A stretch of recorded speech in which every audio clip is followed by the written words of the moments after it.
Praise the lord. ఈరోజు జనవరి 27వ తేదీ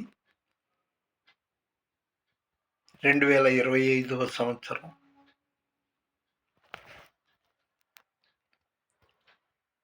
మంగళవారం.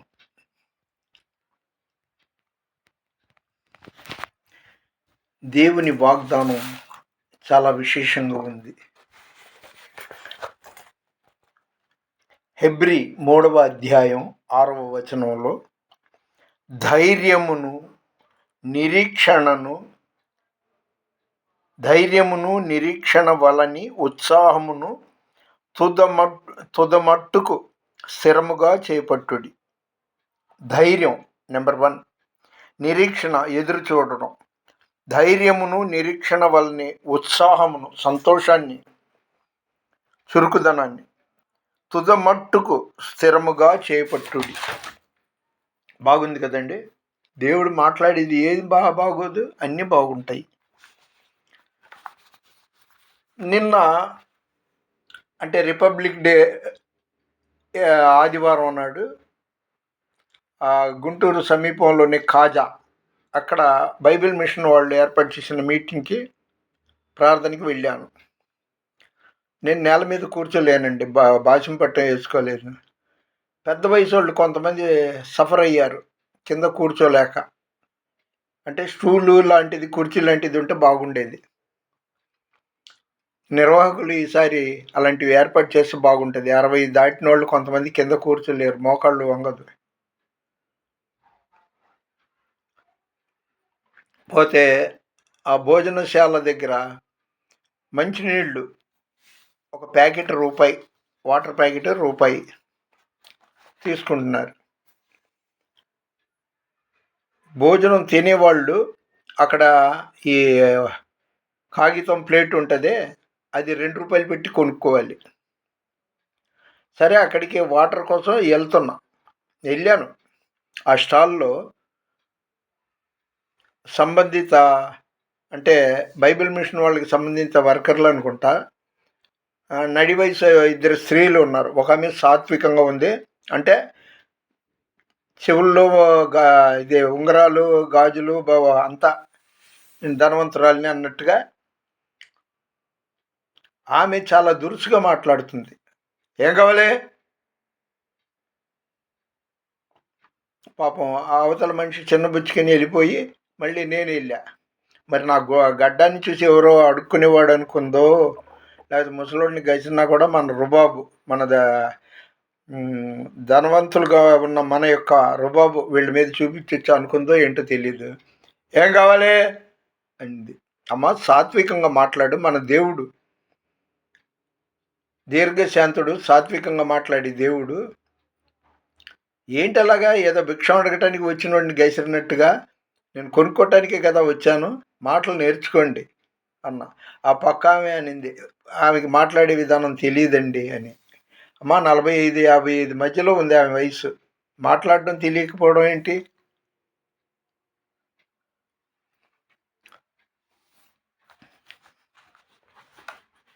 ఇదండి. అయితే అక్కడ జనం బాగానే వచ్చారు, కానీ నాకు ఉండబుద్ధి కాల. రీసౌండ్ మీద నా వయసుకి తగ్గట్టో ఏంటో మరి ఉండబుద్ధి కాల. తాతకు దగ్గులు అనే హెడ్డింగ్తో, టైటిల్తో నేను ఒక నెల క్రితమో లేకపోతే 2 వారాల క్రితమో ఒక వీడియో చేయడం జరిగింది. మీరు చూసే ఉంటారు. నా ఉద్దేశం ఏంటంటే, నాకు హితబోధ చేశారు నా పిల్లలు. తండ్రి శ్రేయస్సు కోరిన వాళ్ళు కాబట్టి నాకు హితబోధ చేశారు. నాన్న, నువ్వు బాగా పేరున్న దైవ సేవకుడివి కదా, వాళ్ళకి బుద్ధి లేకపోతే నువ్వైనా కాస్త ఆలోచించాల్సింది. అంటే మన దేవుడు ఎంత శాంత స్వభావి, కరుణామయుడు కదా. మరి నీకు ఆ ఓర్పు లేదు ఎందుకు? వాళ్ళు 8 అంటే నువ్వు కనీసం 7 అనాలి అన్నట్టు మాటకి మాట ఇంద్రియం. అంటే మరి ఏం చేయనమ్మా, లేని తప్పు అకారణంగా వాళ్ళు నా మీద గొడవకి వచ్చారు. తట్టుకోలేనంత బూతులు. ఒకప్పుడు 50 ఏళ్ళకి పూర్వం నేను బూతుల్లో బూతి మాటల్లో రిటైర్డ్ అయినవాడిని. అది మళ్ళీ నాకు వచ్చి అంటుకుంది. సరే పిల్లలకి చెప్పాను, మాట ఇచ్చాను. అమ్మ మీరు నా శ్రేయస్సు, నా తండ్రి అనేసి నా శ్రేయస్సు కోరారు. ఇక నుండి చాలా ఓర్పుగా, సహనంతో నేను కొనసాగుతాను. చీ చా అన్నా కూడా, అనకూడని మాటలన్నా కూడా పళ్ళు బిగబెడతాను. నిజమే, నా సహనానికి, ఓర్పుకి ఇక నుండి ఒక పదును పెడతాను అని చెప్పాను.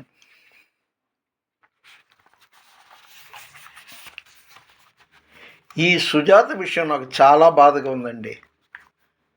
ఆమె తల్లిదండ్రులు దీవెనమ్మ, తండ్రి పేరు సముద్రుడు. వాళ్ళు బాగానే ఉన్నారు. నువ్వు చిన్నపిల్లవా, నిన్ను పోషించటానికి నువ్వు ఏం తెచ్చుకుంటావు, నీ కడుపుకి నువ్వు చూసుకో అనేశారు. ఆమె బ్రతుకు బస్టాండ్ పాలైపోయింది. చాలా బాధపడ్డాను. వేరే కులస్తులైతే తమ వాళ్ళు చెడిపోతే మిగతా వాళ్ళందరూ తలో చేసి లేవనెత్తుతారు. మరి ఈ మనిషి ఏమో ఇంత భయంకరంగా, తల్లిదండ్రులు మేము వృద్ధులం, నేను పోషించలేము అన్నారంట. వాళ్ళకి సొంత ఇల్లు ఉంది, పేరు చెప్పనులేండి, గుడివాడ దగ్గర ముదినేపల్లి మండలం. ఆమె జీవితం హృదయ విదారకంగా ఉంటుంది. చెల్లి, ఆమె భర్త విజయవాడలోనే ఉంటున్నారు. ఆమె చెల్లెల భర్త రోజు నా స్టేటస్లు చూస్తుంటాడు. పేరు చెప్పనులేండి. వాళ్ళ అన్నయ్య ఒక సిఎస్ఐ చర్చి పాస్టర్. అందరూ ఉండి ఎవరు లేని మనిషి అయిపోయింది.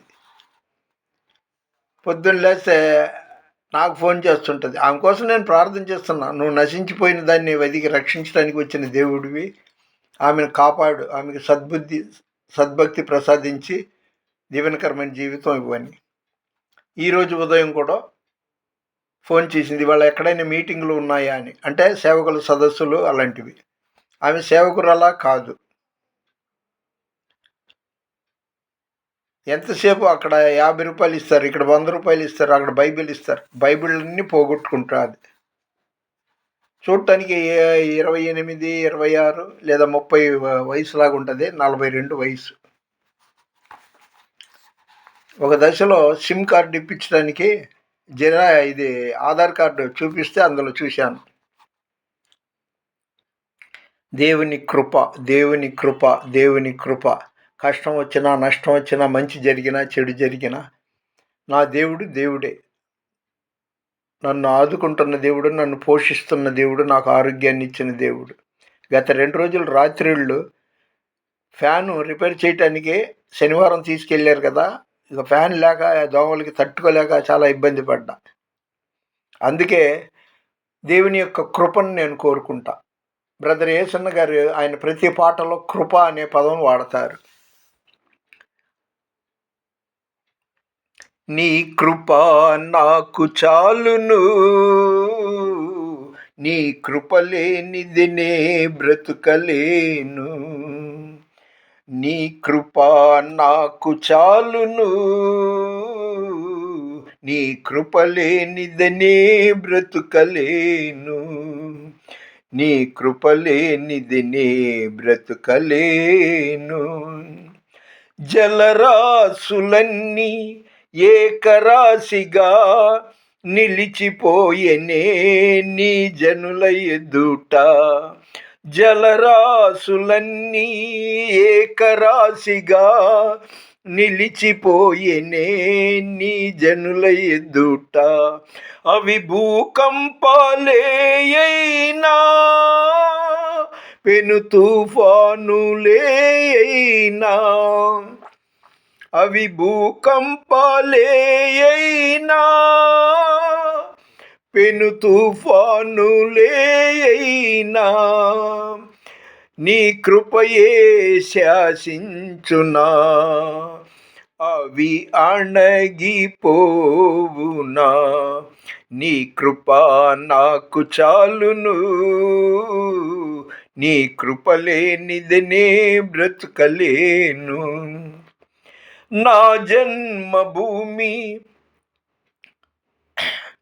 వికటించగా మారిపోయేనే మరుభూమిగా. నా జన్మభూమి వికటించగా మారిపోయేనే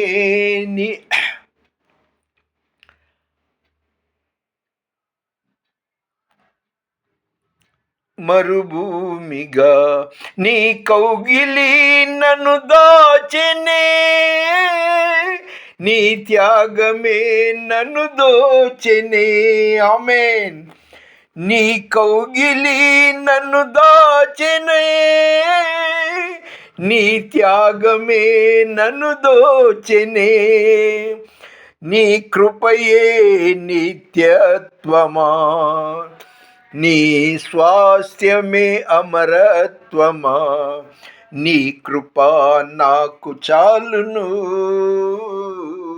నీ కృపలేనిదినే బ్రతుకలేను. నీ కృపలేనిదినే బ్రతుకలేను. జగత్తు, ప్రపంచం దానికి పునాది వేయక ముందే ఆయన నన్ను ఎరిగి ఉన్నాడు. ఇంకా చెప్పాలంటే ఆయన నన్ను ప్రేమించాడు కాబట్టే ఉన్నత చదువులు చదవలేదు, ధనవంతుణ్ణి కాదు, ఆజానుబాహుని కాదు. అటువంటి నన్ను తన సేవలో ఏర్పరచుకున్నాడు. అంటే ఆయన నన్ను ప్రేమించబట్టే నేను ఆయన సేవ చేయగలుగుతున్నాను. నేను ప్రేమిస్తున్నాను. అది నేతి బీరకాయ లాంటి ప్రేమ. పెరుగు తోట కూరలో పెరుగు ఎంత ఉంటుందో అలాంటి ప్రేమ. నిత్యం ప్రతి క్షణం కూడా ఆయన్ని ప్రేమిస్తూ జీవించడమే నిజమైన ప్రేమ. నాది సరైన ప్రేమ కాదు, నిజమైన ప్రేమ కాదు అని నేను అనుకుంటున్నా. అయితే మీరు పాస్టర్ గారా అని కొంతమంది అడుగుతారు, మీరు బిషప్ గారా అంటుంటారు కొన్ని మీటింగుల్లో. ఎఫెసీ 4వ అధ్యాయం 13వ వచనం చూడండి. కొందరిని అపోస్తులుగా, కొందరిని ప్రవక్తలుగా, కొందరిని కాపర్లుగా. కాపర్లు అంటే ఎవరు? పాస్టర్, సంఘాన్ని నడిపేది. నేను సంఘం నడపట్లేదండి. అలాగే కొందరిని సువార్థికులుగా, కొందరిని ఉపదేశకులుగా దేవుడు ఏర్పాటు చేసి ఉన్నాడు. నన్ను రెవరెండ్గా 2 సార్లు అభిషేకించబడ్డవాడిని. మీరు ఏమైనా అనుకోండి, వెరసి ఐఎమ్ మ్యాన్ ఆఫ్ గాడ్, దైవ సేవకుడిని. కాబట్టి జగదుత్పత్తికి ముందుగానే ఏర్పరచుకొని నన్ను పిలిచితివా. జగదుత్పత్తికి ముందుగానే ఏర్పరచుకొని నన్ను పిలిచితివా. నీ పిలుపే స్థిరపరచెనే, నీ కృపయే బలపరచేనే. అవునండి, నాకు ఆస్తిపాస్తులు లేవు, వయసు బాగా పైబడింది. అయినా సరే నేను మధ్య మధ్యలో కొన్నిసార్లు మొరాయిస్తుంటా, ప్రార్థనకి బద్దకిస్తుంటాను. కానీ నీ పిలుపే స్థిరపరచేనే, నీ కృపయే బలపరచేనే. నీ కృపయే ఈ పరిచర్యను నాకు అనుగ్రహించెను. నీ కృపయే ఈ పరిచర్యను నాకు అనుగ్రహించెను. నీ కృప నాకు చాలును, నీ కృప లేనిదనే బ్రతుకలేను.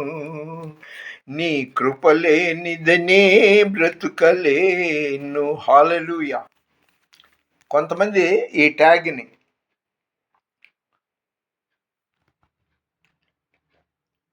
ఏంటని అడుగుతారు. చదువుకో అంట. గ్రేటర్ విజయవాడ పాస్టర్ ఫెలోషిప్లో సభ్యుడిని. గత నెల అంటే డిసెంబర్ నెల వరకు దైవజనులు మరణాత సమాజం మందిర కాపరి రెవరెండ్ అల్లూరి విశ్వప్రసాద్ గారు ప్రెసిడెంట్గా ఉన్నారు. ఈ సంవత్సరం జనవరి నెల నుండి బిషప్ పి స్పర్జన్ రాజు గారు ప్రెసిడెంట్గా ఉన్నారు.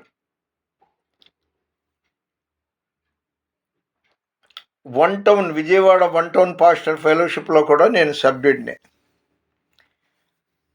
పలానా సభ్యత్వం అనేది నాకు గొప్ప కాదు, యేసులో ఉండడమే నిజమైన గొప్పతనంగా భావిస్తున్నా. యేసయ్య నన్ను శాశ్వతంగా ఆరోగ్యవంతుడుగాను, నాకు ఆయుష్నిచ్చి ఆహారాన్నిచ్చి పోషిస్తున్నాడు. ఈలోపుగా ఎన్నో నలుగురికి హితబోధ చేయాల్సిన నేను కొన్నిసార్లు, అన్నిసార్లు కాదు, కొన్నిసార్లు ఇబ్బందులు వచ్చినా, సమస్యలు వచ్చినా కూడా అది మర్చిపోయి నేను కూడా తొందరపాటు పడి ప్రార్థన చేయలేని పరిస్థితి కలిగింది. అయితే నీతిమంతుడు తన అతిక్రమములను ఒప్పుకొని వాటిని విడిచిపెట్టువాడు వర్ధిల్లుతాడని వాక్యం ఉంది. ఇంకా సరి చేసుకోవటానికి ఎన్నో ఉన్నాయి, అవి కూడా సరి చేసుకొని అక్షరాల నా గోల్ ఏంటంటే నేను మరణించే ఆఖరి క్షణం వరకు కూడా దేవునిలో ఉండాలనేది, ఆయనకు సాక్షిగా ఉండాలనేది. ఇకపోతే దేవుని మహాకృపను బట్టి 887 వీడియోలు ఇప్పటి వరకు చేయడం జరిగింది. ఆ మిగతా 115, 116 వీడియోలు పూర్తి అయిపోతే దేవుని సహాయంతో వాటిని ఆపివేసి ఒక యోగిలాగా, ఒకప్పుడు నేను సినిమాలు చూసేవాడిని, ఆ సినిమాల్లో వందల వేల సంవత్సరాలు చేస్తున్నట్టుగా చూపిస్తుంటారు. ఆ రోజుల్లో అన్ని దేవుళ్ళు ఒకటే అనుకునే దుర్మార్గుడిని నేను. హిరణ్యకశిపుడు, రావణాసురుడు వీళ్ళందరూ తపస్సు చేసి వాళ్ళంతా పుట్టగా మారిపోద్ది. అది ఎప్పుడో నాకు ఆలోచన వచ్చింది, ఉంటే ఇలా చేయాలి, ప్రార్థన దేవుడిలోనే ఉండాలి. ఏం తిన్నామా, ఏం తొడుక్కున్నామా, ఎక్కడికి వెళ్ళామా, ఇవన్నీ మానేసి అంతటి లోతైన ప్రార్థనాపరుడుగా మారాలని. ఇంకా చెప్పాలంటే నా రోల్ మోడల్ భక్త్ సింగ్ గారు. ఆయనది 2-3 విశేషాలు చదివి దానికి కూడా ఆకర్షితున్నయ్యాను. కాబట్టి నేను గొప్పవాడిని కాదు, నేను లోతైన ప్రార్థనాపరుడిని కాదు, నీతిమంతుడిని కాదు. కానీ వృద్ధాప్యం పైబడడం వల్ల రోజులు ఆయన రాకడ కూడా సమీపంగా ఉంది. నాలాంటి వాడు బ్రతికున్నన్నాళ్ళు లోతుగా దేవుని సేవలో, ఆయన ధ్యాసలో కొనసాగాలని నా కోసం మీరు ప్రార్థనలో జ్ఞాపకం చేసుకోండి. ఈ వీడియో చూస్తున్న మిమ్మల్ని, మీ కుటుంబాన్ని దేవుడు సమృద్ధిగా దీవించునుగాక. నా గురించి మీరు ప్రార్థన చేస్తే మీ గురించి దేవుడు దీవిస్తాడు. ఆదికాండం 12:3 చదువుకోండి. మన వినికిడిలో దేవుడు ఈ కొన్ని మాటలు దీవించునుగాక. దేవుని పరిచర్యలో మీ రత్నం ఫ్రాన్సిస్. God bless you.